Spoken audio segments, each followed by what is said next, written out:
All right, welcome. Good afternoon. Let's get started. Sorry for the late notice. I see that many of you brought your laptops. I appreciate that. That's great. I have a couple of junky loaners for those of you who didn't bring a laptop. These are university-owned tablets before tablets were actually a thing. So they're terrible computers, awfully slow, and better than nothing. So let's look into the future here. On Friday, homework 10 is due.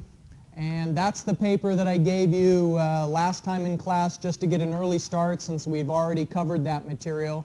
If you missed class on Friday, you can find the PDF of that assignment posted online. So you can download it and print it out. So that's due on Friday, and then on Wednesday the 26th we'll have our second midterm exam. And that exam is going, I've got some details in just the next slide. I'll show you about that test. And then, of course, the reminder about the project, the class period before Thanksgiving. So any questions related to the announcements? Any more submissions for the homework assignment? All right. Today we're going to be doing incremental B-to-C analysis. And so as you might guess, it's a combination of the ideas of incremental analysis, which you've done before, and B-to-C analysis, which you've done before. All right, so here's the info I wanted to give you about the second exam. After grading your quizzes, and by the way, if you didn't pick up your quiz papers, you can get that at the end of class. I think it is feasible for us to do that with a class of 46 students. It takes a really long time to grade it, but you know, just about everything takes a long time to grade when you've got 46 students, so we'll go for it. So exam 2 is going to have some conceptual questions. I think that the point value of those concept questions will be between 1/4 and 1/3 of the overall points, so a relatively smaller fraction compared to the problem solving. There will be some hand calculation problems where you may need to know the equation method or the table lookup method, and in which case I'll provide the table that you'd need for like whether it's 4%, 5%, or so on. And I'll also provide the standardized equations, including the B-to-C equation, which I'm going to be showing you today. For the computer-based questions, you're supposed to start with just an empty spreadsheet. And I'm going to try and bring in some backup so that I can keep an eye on things from the back of the classroom to make sure that you're not opening an existing spreadsheet and just changing that around a little bit to solve the exam. That would be cheating. I'd like you to demonstrate that you actually know the procedure and you've got the Excel skills and the problem-solving analytical skills to solve the question on your own. So you don't have to necessarily use the same column titles that I've used in the things that I've shown you. You just have to find the right answer. And I have to be able to see what you did if you don't have the right answer to give you partial credit. So I hope you will take the time to label columns, for example, just so that if there's a mistake, I can go in and dissect your work and give you as much partial credit as possible. So on the using the quiz as an example, you know, I gave plenty of partial credit where I could, and I want to do the same thing on the exam. So you have to understand the procedures well enough to be able to do it from a blank spreadsheet. So I won't provide, here's the template to copy in order to do incremental analysis, for example. You have to remember what is incremental analysis, like what it's the heart of incremental analysis. You have to understand that concept well enough to apply the concept to the unfamiliar problems. So we've only got 50 minutes. I'll keep that in mind when I write the exam. I don't want anyone to feel like they were just too rushed or the problem was not enough time. But of course, the people who know it well will get through the exam very quickly, and the people who don't know the material well will never feel like they had enough time. So hopefully everyone sails through and just laughs at how easy the test was. That's my goal, is to have everyone laughing as they leave, laughing in delight at how well they did. All right, so make my dream a reality. Any questions about the exam? Okay. So today we're talking about incremental analysis with B-to-C. So from last time, who can summarize or just remind us when do we apply benefit to cost analysis? What are the circumstances that would usually apply? Go ahead. Like a government-funded project. Good. Yeah, so he said government-funded project, and why is it that we would use B2C analysis instead of just present worth analysis or IRR or external rate of return? Why don't we use the methods that we've always had before in such cases? Okay, so they're funded by the taxpayers. And they're what? Opinion matter. That's part of it.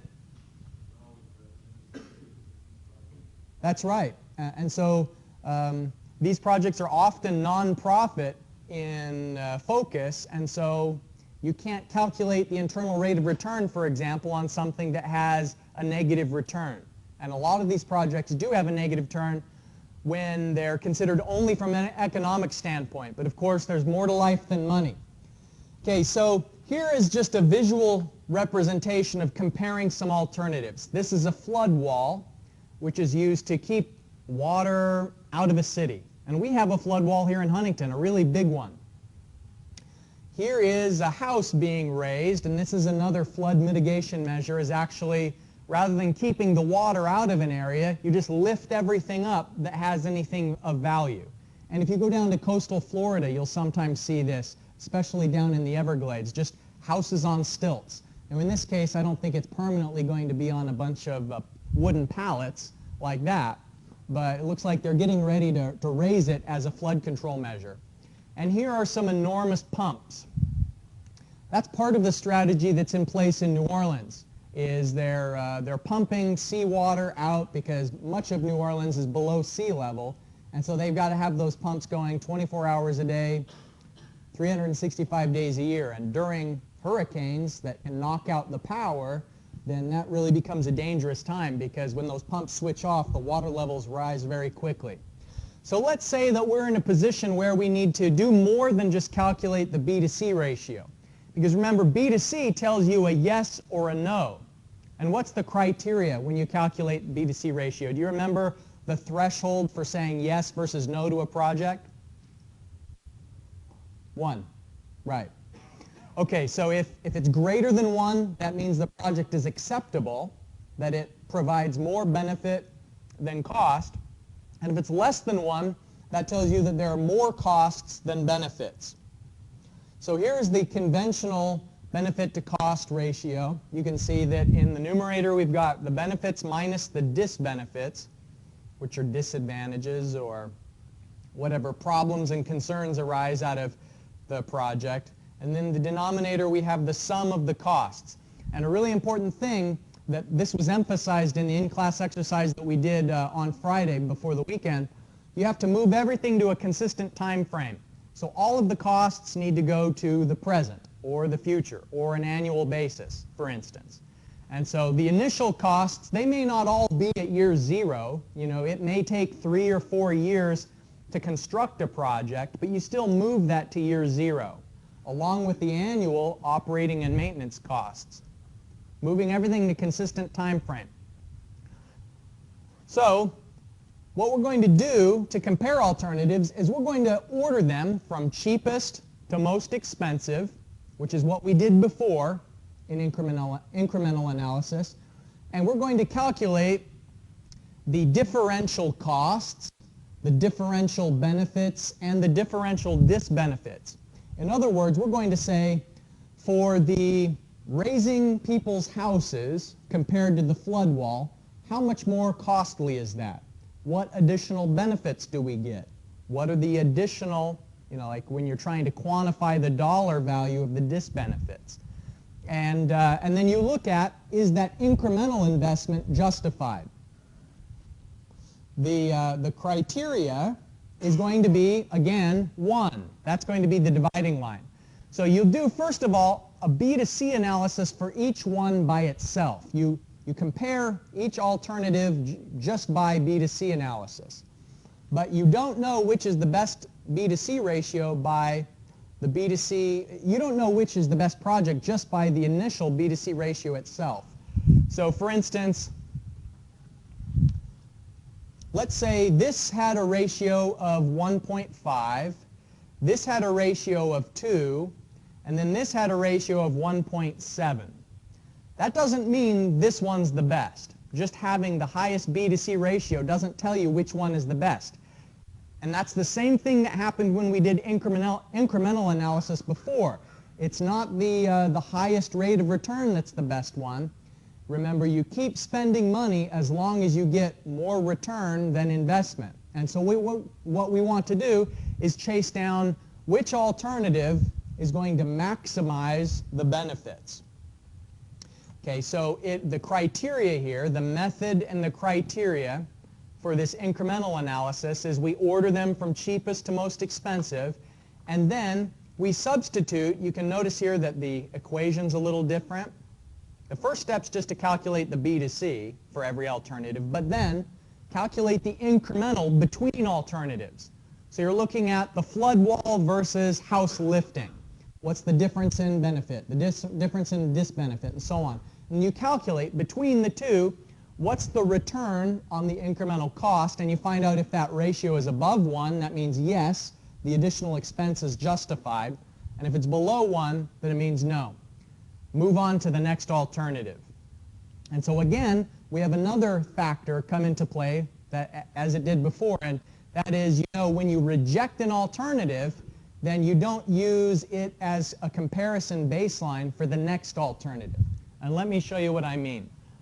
In the in-class exercise we're doing today, there's 4 options, A, B, C, D. And these are all flood control options. We don't know exactly what they are, but they have different initial costs, different maintenance and operational costs. They provide a variety of benefits, and there are some disbenefits associated with each. We're trying to find out which one should we do. And there's a huge range of costs. One of these projects only costs $3 million at the present. One of them costs $9.5 million. So that option D is really going to have to somehow be fantastic to be justified, because it's more than 3 times the cost of the cheapest alternative. So here in the steps A, B, and C, I sort of guide you through the process that I'd like you to apply here.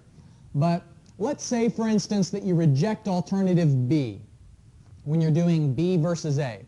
If you reject B, then once you're starting to compare option C, you would do project C versus project A. And so the incremental comparison is to the most previous project that was a yes. And once you've rejected a project, then the next comparison is to the second best alternative. All right? So if you've got your computer, fire up Excel. What I suggest for today is that the template's on the back of the paper, but see if you can figure out what to do on your own without looking at this. Spend the first 2 or 3 minutes just with the front side of the paper thinking about, can you figure out a way to solve this? And if you're still stuck and you just, based on what we've done before, doesn't make sense how to answer the questions, then the template is on the back. And by the way, these are a legal size paper just because that's all we had in the copy machine today. So I apologize it's so large. I guess you're a lawyer for the day. Hopefully that isn't too distasteful for anyone.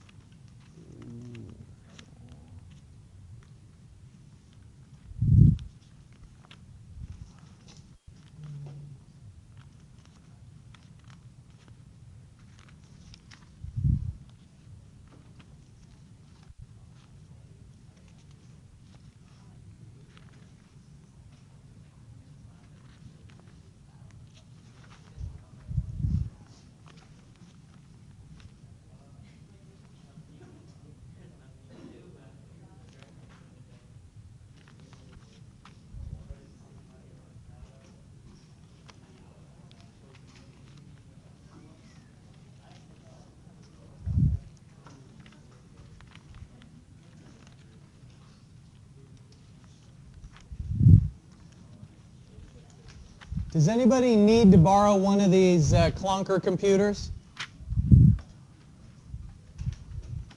Hopefully we can get it to work.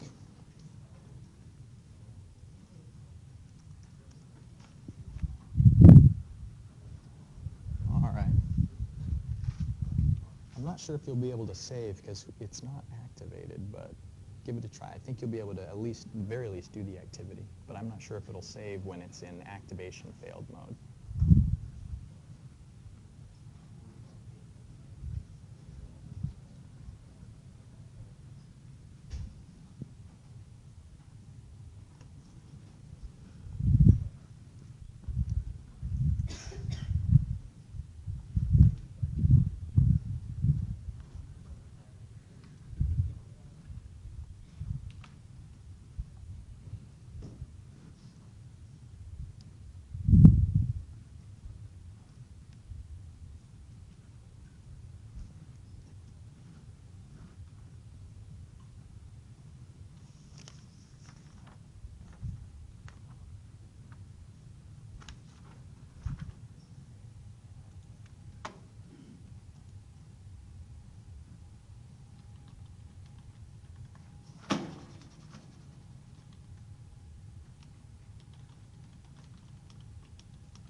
There's lots of ways to solve this one, but I want to point out a little trick that I'm using.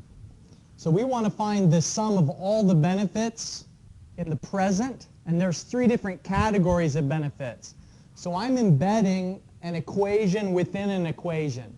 So where it's asking to see what's the recurring payment amount, I'm saying the sum of the flood, fire, and recreation. So I'm putting those 3 things together inside of the present value function so that I don't have to have a whole nother set on the table where I'm adding them all up. Of course, if you want to just make a column over here where you add up the sum of the annual benefits, then that's fine too. It ends up making your equation a little easier if you add those and show them separately. Either approach will work.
Okay, I think most people have made some good progress, even if they haven't necessarily finished everything. Let me go over a couple of key ideas here just so that we can wrap it up. Be sure to save your file. It may come in handy later on when you're working on the homework assignment to have this available as a reference and refresh your memory what happened and why. So let's step through the interpretations here. First of all, calculating the B-to-C, it only tells you what's an acceptable project. It doesn't tell you which is the best project. And here's the proof of that. If you look at alternative B, it seems like it would be the best if all we were doing is choosing whatever had the highest B-to-C ratio. But that's not the right approach because we want to maximize benefit. We don't want to choose the one that has the best abstract ratio. We want to have, anytime you can spend $1 and get more than $1 in return, keep doing it. And so that's what these incremental comparisons do. They look at B versus A. And so the interpretation of 2.57 is that you get $2.57 of benefit for every $1 in cost on the increment. So that additional expense associated with alternative B is justified. When we look at option C, it's not because the ratio is below 1.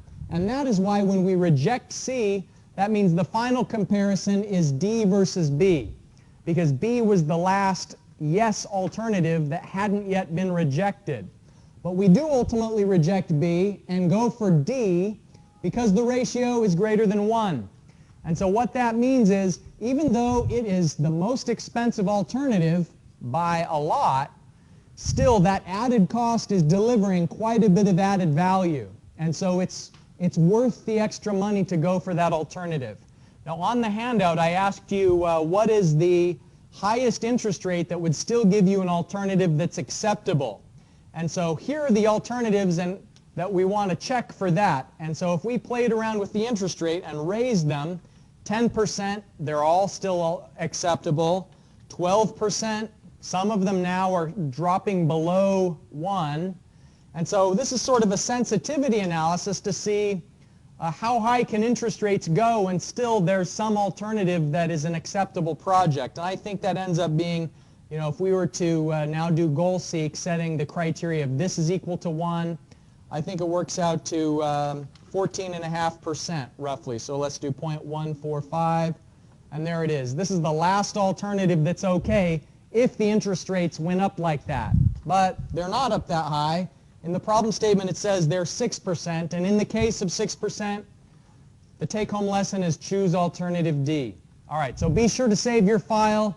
If you're using one of those